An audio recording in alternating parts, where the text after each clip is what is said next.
Di Sumedang, Jawa Barat, terdapat banyak masjid dengan salah satu alasan sebagai penyebaran agama Islam.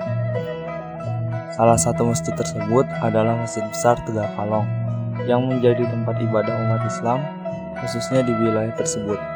Arsitektur yang melekat dari Masjid Besar Tegal Kalong Sumedang tak lepas dari sejarah yang terjadi pada zamannya. Masjid Besar Tegal Kalong Sumedang termasuk salah satu masjid yang unik karena memiliki perpaduan antara Islam dan Tionghoa. Masjid Besar Tegal Kalong terletak di Jalan Haji Sulaiman di wilayah Kampung Kaum, Kelurahan Talun, Sumedang Selatan. Di sebelah timur masjid terdapat tanah lapang kecamatan yang sekarang menjadi taman. Sebelah utara terdapat Pasar Impres, sebelah barat pemukiman warga Kampung Kaum, dan sebelah barat merupakan pemukiman wilayah Kampung Sukaluyu. Pada dulunya, daerah Tegal Kalong merupakan ibu kota dari kota Sumedang. Setelah dipindahkan dari Dayeuhluhur pada tahun 1600-an hingga pendopo yang berada di Kecamatan Sumedang Utara pun konon merupakan peninggalan pada masa itu. Dikisahkan Banten mundur pada tahun 1678, Kesultanan Banten mengirimkan pasukan sebanyak 10 kapal yang membawa 100 prajurit untuk menyerang lagi Sumedang. Tanpa ada perlawanan, pasukan Banten berhasil memasuki Muara Ciparagi, Ciasem, dan Pamanukan. Daerah-daerah itu dihancurkan. Bupati Pamanukan Wangsatanu terkepung. Bupati Ciasem Imbawangsa yang juga saudara sepupu Pangeran Panembahan ditawan dan kemudian dibunuh. Untuk menuju Sumedang, pasukan Banten dibantu oleh pasukan dari Bali yang dipimpin oleh Cilik-Widara dan Cakrayuda yang merupakan menantu Wiranganggun Bupati Bandung. Turut membantu Banten juga Bupati Sukapura. Gabungan berbagai kekuatan itu mengepung Sumedang pada bulan Ramadan dan mereka menyerang Sumedang saat Lebaran bertetapan pada hari Jumat, lebih tepatnya tanggal 18 Oktober 1678. Rakyat dan pembesar Sumedang yang sedang berada di Masjid Tegal Kalong banyak yang gugur. Pejabat Sumedang pun banyak yang gugur, di antaranya Temenggung Jagasatru. Sebagian keluarga Pangeran Panembahan ditawan, salah satunya Raden Singamanggala. Atas kekalahan ini, Pangeran Panembahan meloloskan diri dan meninggalkan Sumedang menuju ke Indramayu pada bulan Februari 1679. Sebagai konsekuensi atas kemenangannya, Sumedang diakui oleh Banten. Oleh Kesultanan Banten diangkat Cilik-Widara sebagai wali pemerintahan di Sumedang dengan gelar Sakadiparana.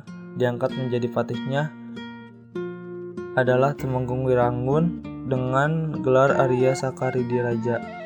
Kemudian Pangeran Panembahan memindahkan pusat pemerintahan di Sumedang ke Wetan setelah konflik tersebut mereda. Sebagai kelengkapan kota seperti yang berlaku pada umumnya kota-kota masa Islam di Indonesia, Raden Suryadiwangsa membangun masjid ini pada sekitar tahun 1600-an yang merupakan bangunan permanen berdenah segi 4 berukuran 22 x 8 meter. Ruang utama yang dilengkapi dengan pintu-pintu dan jendela-jendela. Masjid beratap tumpang yang disangga 4 tiang utama atau sakaguru dengan puncaknya dilengkapi dengan mustaka. Selain ruang utama, masjid dilengkapi juga dengan teras dan tempat wudhu. Pada bagian masjid terdapat halaman yang dilengkapi dengan pagar keliling dengan 2 pintu. Menurut keterangan dari pihak Dewan Kesejahteraan Masjid atau DKM, semula masjid merupakan bangunan rumah panggung, dinding dari anyaman bambu atau bilik. Setidaknya masjid telah mengalami 5 kali pemugaran. Karena peristiwa tersebut, Bupati Sumedang sampai sekarang tidak diperkenankan untuk melakukan sholat Id di Sumedang ketika Idul Fitri jatuh pada hari Jumat. Bupati Sumedang harus sholat Id di luar Sumedang.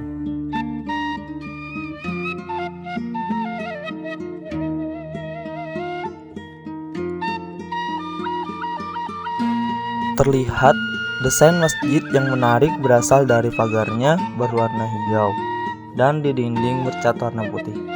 Sedangkan atap masjid memiliki kemiripan dengan Masjid Agung Sumedang dengan adanya atap tumpang tindih yang berjumlah 3 tingkat, dan pada bagian puncak terdapat mustaka seperti bunga yang sedang mekar.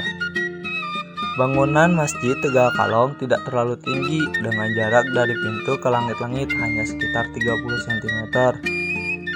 Luas bangunan Masjid Tegal Kalong pun sekitar 378 meter persegi yang dapat menampung jamaah hingga berjumlah sekitar 600 jamaah. Hal yang unik dari masjid ini adalah tidak terdapat kubah seperti ciri khas masjid pada umumnya, sehingga banyak yang mengira bahwa bangunan tersebut adalah bangunan pemerintahan biasa. Terlebih, lokasi Masjid Besar Tegal Kalong tepat berada di depan kantor Kecamatan Sumedang Utara.